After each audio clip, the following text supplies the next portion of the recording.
வணக்கம். பவானி முத்துராமலிங்கம். நான் ஒரு யூடியூப்பில் பார்த்தேன். ஒரு பொண்ணு அழகாக சொல்லியிருந்தாங்க. அதை நான் அப்படியே சொல்கிறேன். அம்மா வீடுனா சொர்க்கம்தான்.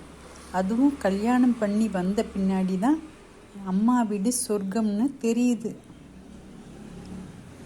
அங்கே போனால் அம்மா முகத்தில், அப்பா முகத்தில், அக்கா தங்கச்சி முகத்தில் எவ்வளோ சந்தோஷம். நாங்கள் போனால் உள்ளதெல்லாம் வாரி எடுத்துட்டு, பொருட்களை வாரி எடுத்துட்டு கொண்டு போவோம் பாருங்க. புகுந்த வீட்டுக்கு எல்லாத்தையுமே கொண்டு போயிடுவோம்.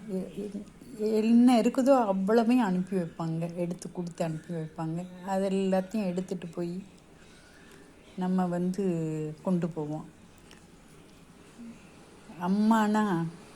அம்மா வீடுனா சொர்க்கம்னா சொர்க்கம் பெண்களுக்கு. ஆனால் ஆண்களுக்கு இந்த இது கிடைக்காதே. பெண்களுக்கு தான் அந்த வீடு, அந்த உரிமை, அந்த அம்மா வீட்டுக்கு போகிற உரிமை பெண்களுக்கு தான் உண்டு. ஆண்கள் தான் பிறந்ததுலேருந்து கடைசி வரைக்கும் அங்கேயே இருக்கிறாங்களே. அதனால் அம்மா வீடு என்பது சொர்க்கம்தான். இது யாராலும் மறுக்க முடியாது. நன்றி, வணக்கம். அடுத்த வீடியோவில் பார்க்கலாமே.